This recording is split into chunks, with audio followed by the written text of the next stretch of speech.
1786 के एक्ट के बाद आप गौर करोगे तो अगला एक एक्ट आएगा जिसे चार्टर एक्ट कहते हैं। भारत में लॉर्ड कॉर्नवालिस 1786 से 1793 तक गवर्नर जनरल के रूप में सत्ता को संभाला और जिसने भारत में ब्रिटिश सत्ता को मजबूत बनाने का काम किया। जब कॉर्नवालिस का कार्यकाल समाप्त होता है तो भारत में अब आगे के गवर्नर जनरलों को भी शक्तियां देखना था, कुछ बदलाव करने थे और इसके लिए एक एक्ट लाया गया, चार्टर एक्ट। तो चार्टर एक्ट की श्रृंखला में यह पहला एक्ट है। चार्टर एक्ट की श्रृंखला में पहला चार्टर एक्ट कौन है? चार्टर एक्ट की श्रृंखला में पहला चार्टर एक्ट 1793 है और इसे ईस्ट इंडिया कंपनी एक्ट के नाम से भी जाना जाता है। ईस्ट इंडिया कंपनी एक्ट के नाम से जाना जाता है। इस एक्ट के द्वारा कंपनी के व्यापारिक एकाधिकार को अगले 20 वर्षों के लिए आगे बढ़ा दिया गया, क्योंकि 1773 में कंपनी के व्यापारिक अधिकार को मान्यता दी गई थी। कंपनी के राजनीतिक और प्रशासनिक कार्यों को पहली बार मान्यता 1773 के रेगुलेटिंग एक्ट में दिया गया था। अब 20 वर्ष पूरा हो रहा था तो अब कंपनी के अधिकारों को आगे बढ़ाना था। तो कंपनी के अधिकार को आगे बढ़ाने के लिए 20 वर्ष के लिए उसको आगे बढ़ाने के लिए क्या लाया गया था? चार्टर एक्ट लाया गया था। और इसे किस नाम से जानते हैं? ईस्ट इंडिया कंपनी एक्ट के नाम से जानते हैं। इसके प्रावधान क्या क्या थे? देखो, पहली बात ये कि भारत में कंपनी के शासन को ब्रिटिश आधिपत्य का क्षेत्र कब माना गया? 1784 के पिट्स इंडिया एक्ट में माना गया। अब आगे क्या किया जाता है, ये घोषणा यहां पे देखोगे कि कंपनी के राजनीतिक कार्य ब्रिटिश क्राउन के अधीन है।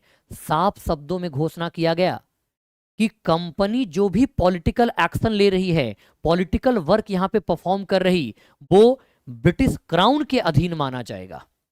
यानी क्राउन अब कंपनी के मामलों में और ज्यादा मजबूती से खड़ा हो रहा है। भारत में लिखित विधियों पर आधारित शासन की नींव डाली गई। यानी भारत में जो विधि का शासन है वो कब आया? भारत में विधि का शासन 1793 के चार्टर एक्ट में आया था। यह भी सवाल आपसे पूछा जा सकता है।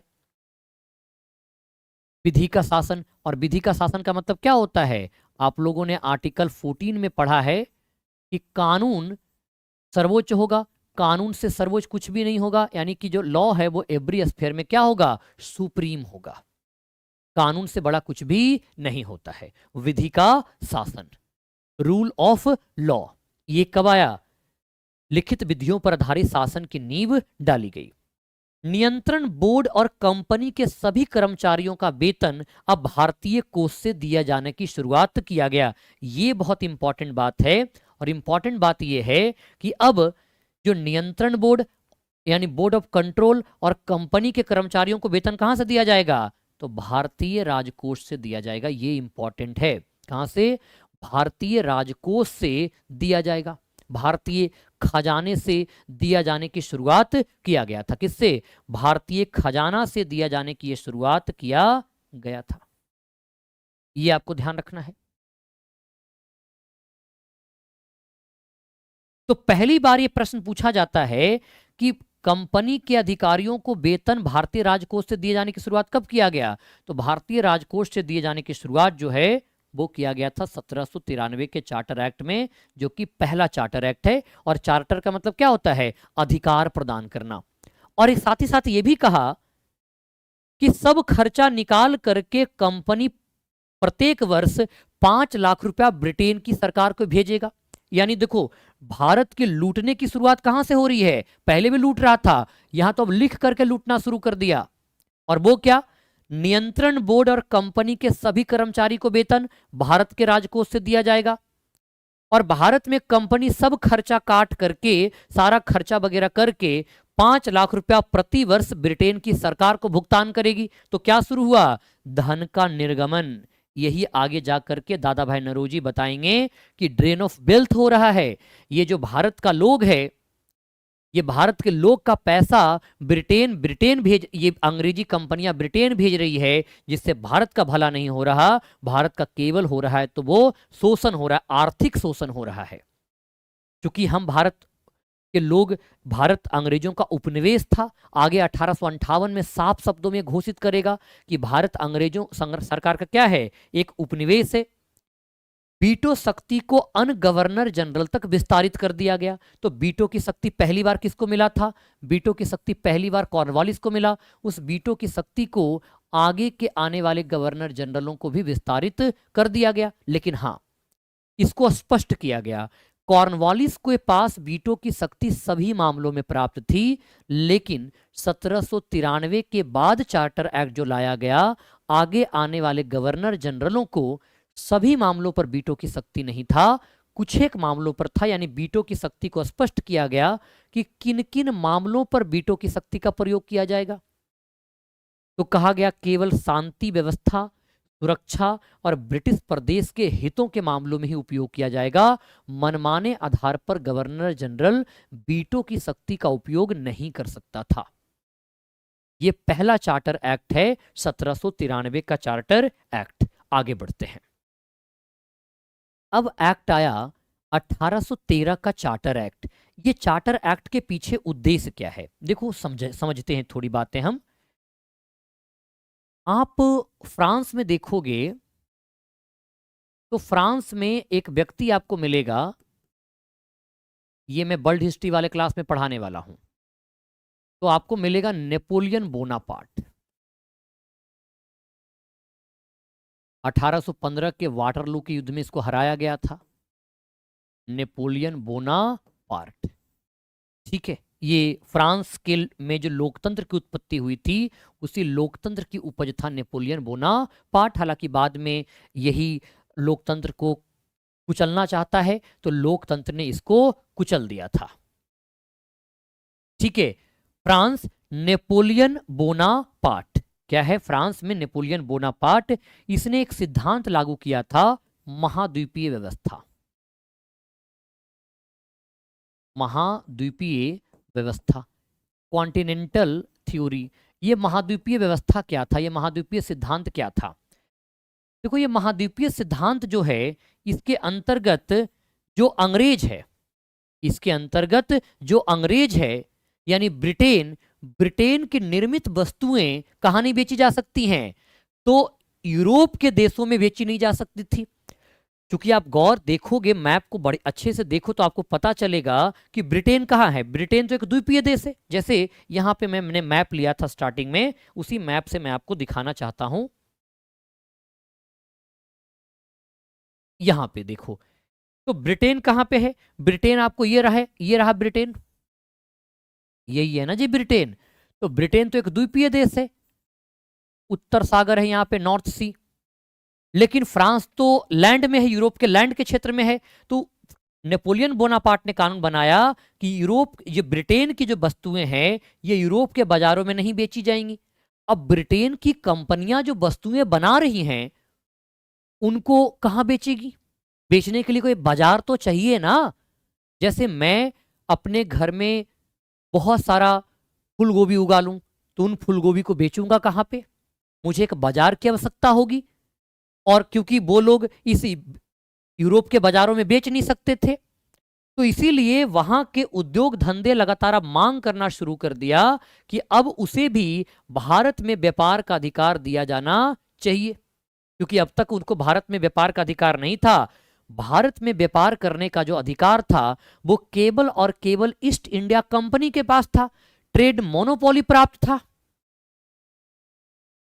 केवल और केवल ईस्ट इंडिया कंपनी ही भारत में वस्तु बेच सकती थी, ब्रिटेन के बाकी लोग नहीं बेच सकते थे। लेकिन और उधर महाद्वीपीय व्यवस्था लागू करके नेपोलियन बोनापार्ट ने ब्रिटेन की कंपनियों को यूरोप के बाजारों में वस्तु बेचने से प्रतिबंधित कर दिया। अब ये कंपनी वाले करे तो क्या करे, कहां जाएं बेचारे, है ना, कहां जाएं बेचारे? तो उन्होंने मांग करना शुरू किया कि अब भारत का बाजार खोला जाए, सभी अंग्रेजों को भारत के साथ व्यापार करने की अनुमति दे दिया जाए। तो ये तो एक कारण था, ये फर्स्ट कारण आपने समझ में आया। दूसरा दूसरा कारण था ब्रिटिश निर्मित वस्तुओं,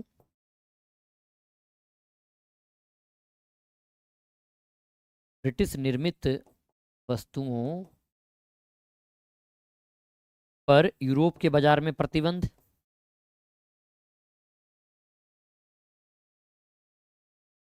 पर यूरोप के बाजार में प्रतिबंध लगा दिया। दूसरा ये था कि अंग्रेजों ने भारत में लंबे समय तक, जब पहली बार अंग्रेज आया तो अंग्रेजों ने क्या नीति लागू किया? क्या डायरेक्ट भारत के आंतरिक मामलों में, यानी भारतीय लोगों का जो धार्मिक मामला है, जो रीति रिवाज का मामला है, क्या उनमें अंग्रेजों ने हस्तक्षेप करना शुरू कर दिया था? नहीं, अंग्रेजों ने हस्तक्षेप करना शुरू नहीं किया। आप गौर करोगे कि 1773 से, 1773 से या 1757 से, क्योंकि हालांकि शासन तो वो सबसे पहली बार हाथ में अपने 1773 में ले रहा, तो 1773 से जो 1813 तक की नीति रही, ये नीति कैसी नीति है? ये नॉन इंटरफेरेंस की पॉलिसी है। इसको हम लोग अहस्तक्षेप की नीति कहते हैं। क्या नीति पर काम किया? अहस्तक्षेप की नीति पर काम किया। अहस्तक्षेप का मतलब क्या होता है? नॉन इंटरफेरेंस करना, कि वो भारत के लोगों के आंतरिक मामलों में किसी भी प्रकार का इंटरफेयर नहीं करेगा। अहस्तक्षेप की नीति पर काम किया। भारत में अंग्रेजी कंपनी का एक उद्देश्य तो व्यापारिक मुनाफा कमाना था, और दूसरा उद्देश्य ईसाईयत का प्रचार प्रसार करना था। तो एक उद्देश्य तो पूरा हो रहा था, व्यापारिक मुनाफा। दूसरा उद्देश्य जो ईसाईयत का प्रचार प्रसार था, वो शुरू नहीं हो रहा था। तो ब्रिटेन की ईसाई मिशनरी भी अब ये मांग करने लगे कि उन्हें भारत आने की अनुमति दिया जाए, और भारत में ईसाई धर्म के प्रचार प्रसार की करने में सरकार उसकी सहायता करे। और यहाँ पे आप गौर करोगे कि अब सरकार जो है अंग्रेज नीति को परिवर्तित करेगा, और 1813 के बाद अंग्रेज जो है उस नीति में बदलाव करेगा और हस्तक्षेप की नीति पर काम करेगा, इंटरफेरेंस की पॉलिसी पर काम करेगा। और इन्हीं दो कारणों के कारण 1833 का चार्टर, 1813 का चार्टर एक्ट लाया गया।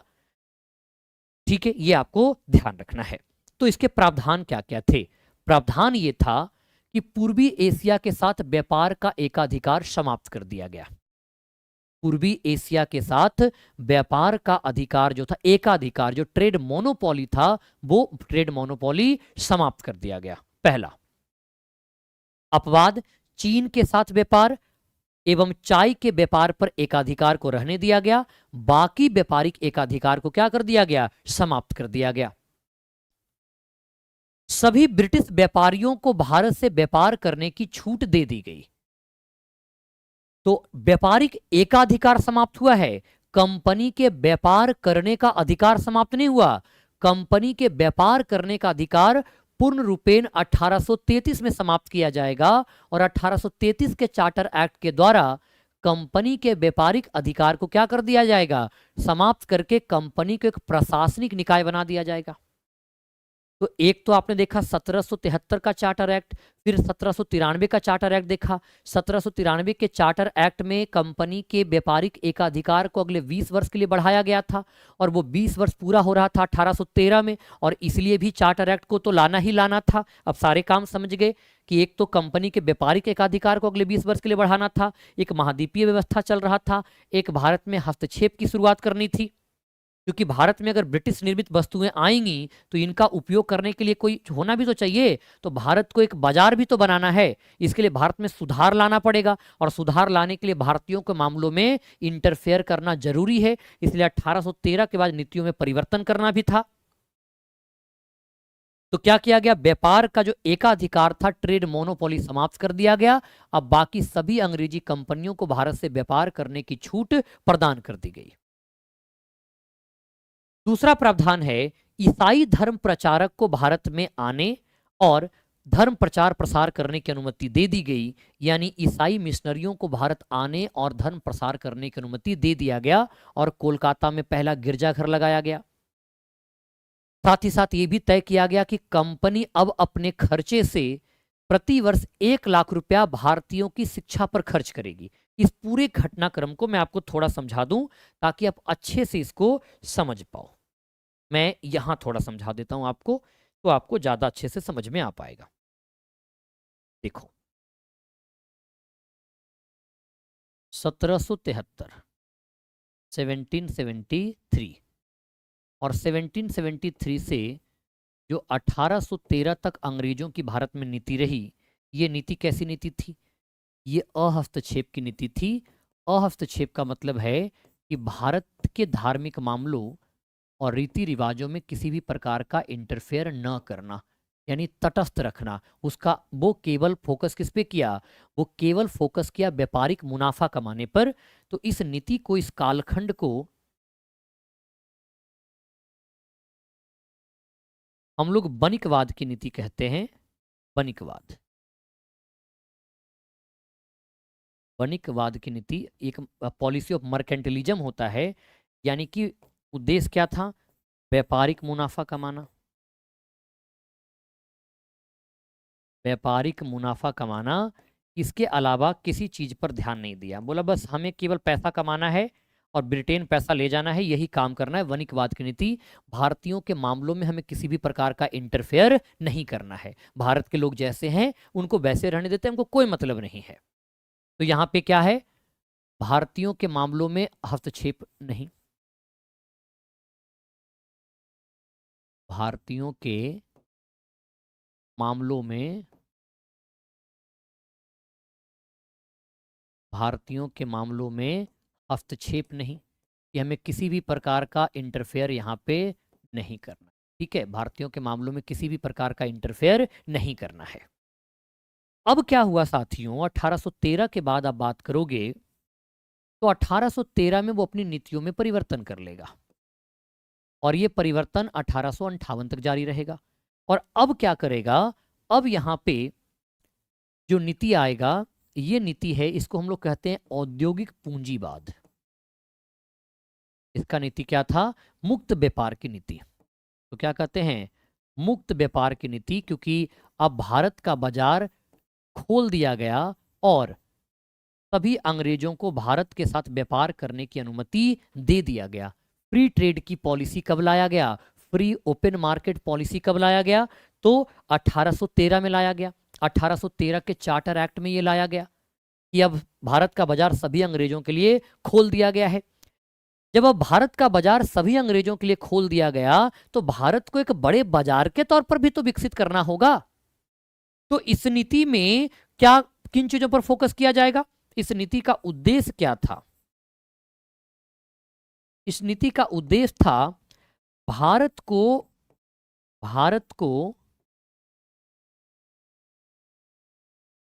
ब्रिटेन की,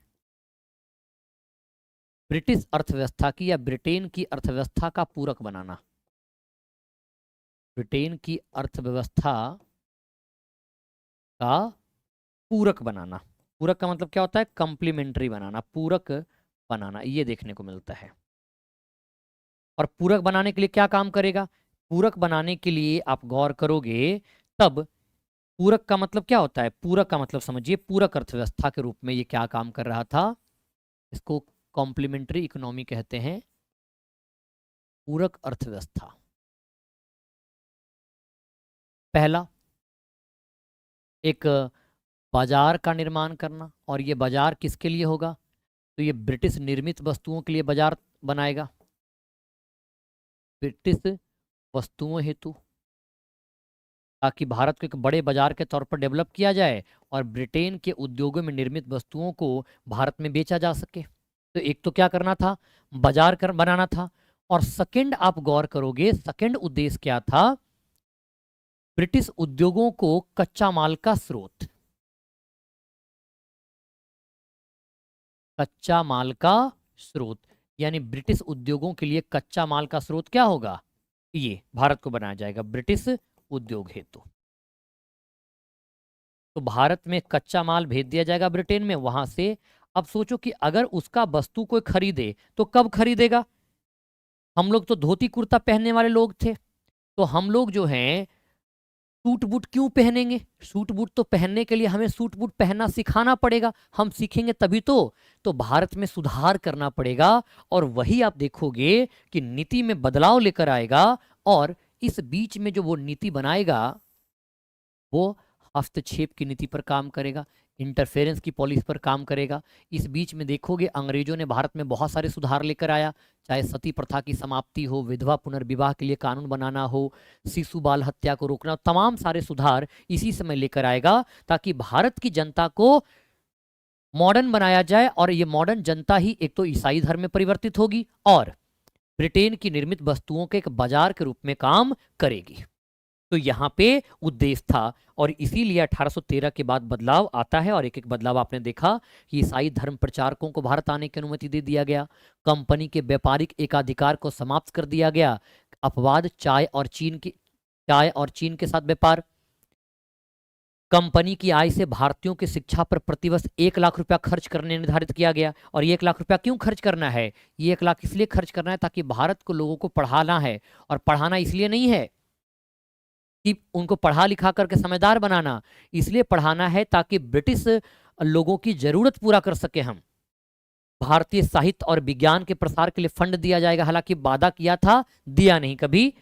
स्थानीय निकाय को कर लगाने का अधिकार दिया गया, जैसे सफाई कर, चौकीदारी कर। बोला कि भारतीयों पर जो खर्चा करेंगे उसके लिए कर भारतीयों से वसूलेंगे। तो लोकल संस्थाओं को, स्थानीय संस्थाओं को कर लगाने का अधिकार दे दिया गया। ये सारे सुधार 1813 के चार्टर एक्ट के माध्यम से लाए गए थे।